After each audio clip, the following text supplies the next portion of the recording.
नमस्कार। अनसुनी आवाज़ में आपका हार्दिक स्वागत है। प्रत्येक समाज और समुदाय के अपने संगठन होते हैं। ये संगठन समय समय पर सरकार पर दबाव बनाने का काम करते हैं। दबाव समूह के रूप में संगठन लोकतंत्र में खास होते हैं। संगठन जाति धर्म के आधार पर भी हो सकते हैं और वर्ग के आधार पर भी। प्रादेशिक बंगाली कल्याण समिति भारत में बंगाली विस्थापितों का सबसे बड़ा संगठन है। ये 1996 में तब अस्तित्व में आया जब तराई में हजारों बंगालियों के नाम वोटर लिस्ट से पृथक कर दिए गए। आक्रामक तेवर के साथ संगठन का गठन हुआ और विस्तार हुआ, लेकिन पिछले एक दशक से आपसी खींचातानी के चलते संगठन की गतिविधियां जमीन पर कम देखने को मिली। एक बार फिर से नई कार्यकारिणी के साथ बंगाली कल्याण समिति मैदान में है, लेकिन भाजपा समर्थित कुछ नेता इस चुनाव से खुश नहीं हैं। बावजूद इसके बंगाली समाज में नई ऊर्जा के साथ संगठन की मजबूती और अपनी बरसों पुरानी मांगों को उठाने का उत्साह है। आज बात बंगाली कल्याण समिति के अतीत, वर्तमान और भविष्य की चुनौतियों पर करते हैं। भारत पाक विभाजन के बाद पूर्वी पाकिस्तान से विस्थापित होकर आए बंगालियों को देश में पहली बार 1952 में उत्तर प्रदेश के तत्कालीन मुख्यमंत्री पंडित गोविंद वल्लभ पंत की पहल पर उत्तराखंड की तराई में बसाया गया। सरकारी पुनर्वास योजना के तहत दिनेशपुर की 36 कॉलोनियां देश भर में विस्थापित बंगालियों का अपना पहला इलाका है। दिनेशपुर से ही पूरे देश के बंगाली शरणार्थियों के हक हकूक एवं उचित पुनर्वास की लड़ाई लड़ी गई। तब समाज के अग्रज लोगों ने 1954 में बंगाली उद्वास्तु समिति का गठन किया। राधाकांत राय को अध्यक्ष और पुलिन कुमार विश्वास को महासचिव चुना गया। पुलिन बाबू देश भर में शरणार्थी बंगाली समाज के सर्वमान्य जुझारू संघर्षशील नेता थे। उन्होंने विस्थापित बंगालियों के संघर्ष को गति देने के लिए कमीज न पहनने की शपथ ली और जीवन पर्यंत एक धोती में आवाज बुलंद करते रहे। उन्हें बंगाली समाज का गांधी भी कहा जाता है। तराई की भौगोलिक एवं भाषाई विषमता ने बंगाली समाज को संगठन की जरूरत महसूस कराई। बंगालियों की वसासत के साथ ही आंदोलन का दौर शुरू हो गया। सबसे पहले 1954 में 3 गांव बसंतीपुर, पंचाननपुर और उदयनगर के रजिस्ट्रेशन रद्द होने के खिलाफ संघर्ष किया गया। 1956 में पुनर्वास, खेती और बुनियादी सुविधाओं की मांगों को लेकर उद्वास्तु समिति ने जबरदस्त आंदोलन किया। दिनेशपुर से स्त्री, पुरुष, बच्चे, बुजुर्गों ने रुद्रपुर के लिए पैदल मार्च किया। प्रशासन ने आंदोलनकारियों का दमन किया, लेकिन 21 दिनों तक चले इस ऐतिहासिक संघर्ष ने प्रशासन को झुकने पर मजबूर किया। अब तराई के जंगल में 1951-52 में पूर्वी बंगाल के विस्थापित शरणार्थियों का पुनर्वास पंडित गोविंद वल्लभ पंत जी के मुख्यमंत्रित्व काल में शुरू हुआ। पूरा इलाका जंगल था और बांग्ला भाषा के अलावा कोई दूसरी भाषा शरणार्थी नहीं जानते थे। ज़्यादातर अपढ़ लोग थे और अनुसूचित जाति के लोग ही 99% शरणार्थी थे।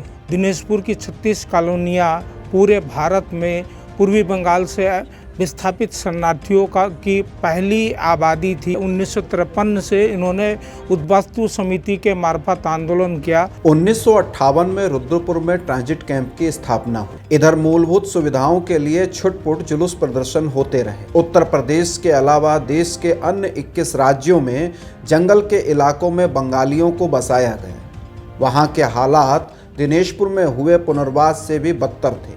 पुलिन बाबू के नेतृत्व में पूरे देश में कई आंदोलन हुए।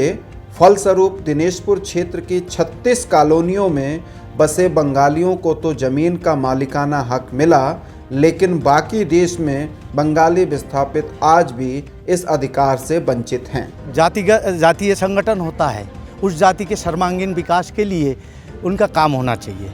हम ये सोच रहे हैं कि आगे चलकर ये जो नया नवनिर्वाचित समिति है, हमारे सामाजिक सांस्कृतिक जो पक्ष धीरे धीरे कमज़ोर होता जा रहा है, उसको आगे रखने के लिए काम करेंगे।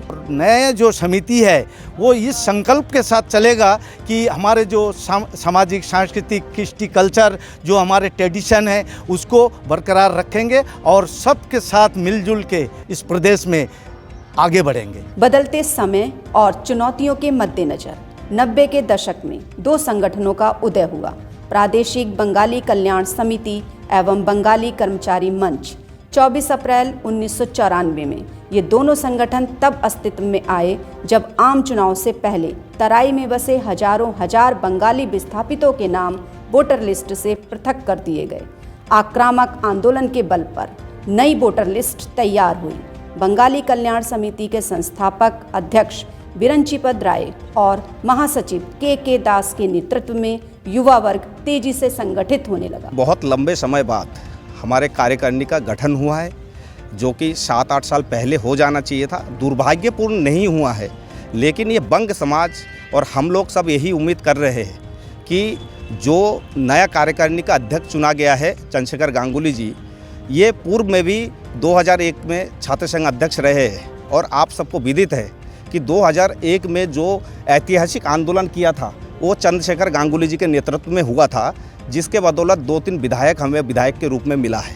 जब 2001 में बंगाली लोगों को घुसपैठिए कहने का मसला उछला, तब तराई के लाखों बंगाली बंगाली कल्याण समिति और बंगाली छात्र युवा संगठन के आह्वान पर एकत्र हुए और ऐतिहासिक आंदोलन शुरू हुआ। इस आंदोलन से तराई में भाजपा कांग्रेस के भीतर खूब उथल पुथल हुई। तितर बितर हो रहा बंगाली समाज एक बार फिर से एकजुट हो गया। अब कमान युवा नेतृत्वकारी चंद्रशेखर गांगुली, जीवन राय, जयंत मंडल और रवि सरकार जैसे युवाओं के हाथ आई। 2001 तक बंगाली कल्याण समिति, बंगाली छात्र युवा संगठन, बंगाली कर्मचारी मंच उद्वास्तु समिति की तरह राजनीतिक दांवपेच और हस्तक्षेप से बचे हुए थे। सामाजिक और जनहित में सभी राजनीतिक विचारों के लोग एकताबद्ध थे। महिलाओं की हिस्सेदारी भी आंदोलन में प्रमुखता से रहती थी। महिलाओं का समर्थन हमेशा से रहा है, चाहे कोई भी संघर्ष हो, कोई भी आंदोलन हो।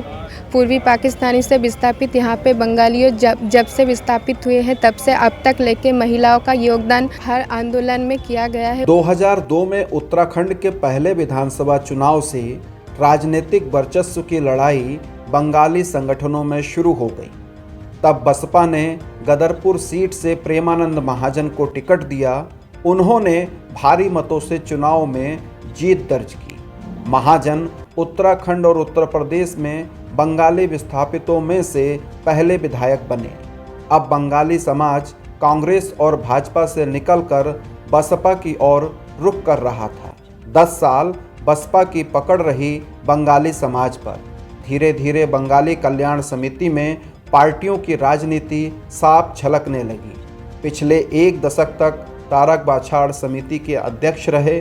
तमाम कारणों के चलते समिति में चुनाव नहीं हो सके। नया नेतृत्व सामने नहीं आ सका, जिस कारण बंगाली समाज के संघर्ष की क्षमता कुंद होने लगी। भाजपा कांग्रेस के नेता बंगाली कल्याण समिति पर अपना आधिपत्य चाहते रहे। नए कार्यकारिणी सदस्य से हम सब युवाओं की एक और जो मेन आशा है, जो उम्मीद है, वो ये है कि वो इस समाज का सांस्कृतिक तौर पर, आर्थिक तौर पर, राजनीतिक तौर पर एक पहचान बनाए, उसको डेवलप करे। अंततः फरवरी 2021 में समिति का चुनाव हुआ। चंद्रशेखर गांगुली को अध्यक्ष और आशुतोष राय को महासचिव चुना गया। यहाँ भी भाजपा से जुड़े बंगाली नेताओं ने विरोध दर्ज कराया और 19 फरवरी को हुए शपथ ग्रहण समारोह से खुद को अलग रखा। भाजपा समर्थित कुछ नेता जरूर नई कार्यकारिणी से खुश नहीं हैं, लेकिन बंगाली समाज में हर्ष की लहर है। हम लोग पूर्वी पाकिस्तान से आए हैं और हम लोगों को विभिन्न जगह बसाया गया है और उसके बाद भी लोग आते रहे, लेकिन आज तक हम इस देश के नागरिक के लिए हम लोगों का सवाल उठता रहा लगातार कि हम इस देश के नागरिक हैं कि नहीं हैं। आज भी यहाँ स्थिति ये है कि मतलब शक्ति फार्म, रुद्रपुर और दिनेशपुर, हम 3 क्षेत्रों में बहुल्य संख्यक में हम लोग यहाँ रहते हैं और हमारे बच्चों के जाति प्रमाण पत्र में अभी भी पूर्वी पाकिस्तान और बांग्लादेश लिखा जा रहा है और हम इसकी घोर निंदा करते हैं।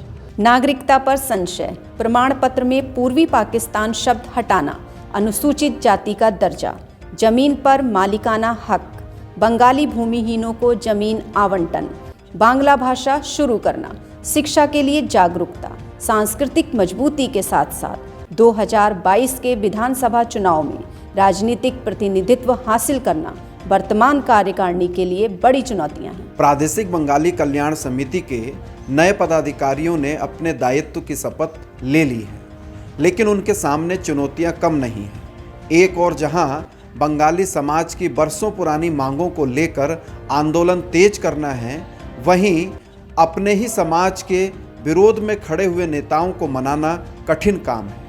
2022 के विधानसभा चुनाव में बंगाली समाज को राजनीतिक प्रतिनिधित्व दिलाना भी एक कड़ी चुनौती है। क्या नई कार्यकारिणी बंगाली समाज के सपनों पर खरी उतर पाएगी? ये तो आने वाला समय ही बताएगा। अगले वीडियो में आपसे फिर मुलाकात होगी। तब तक के लिए धन्यवाद, नमस्कार।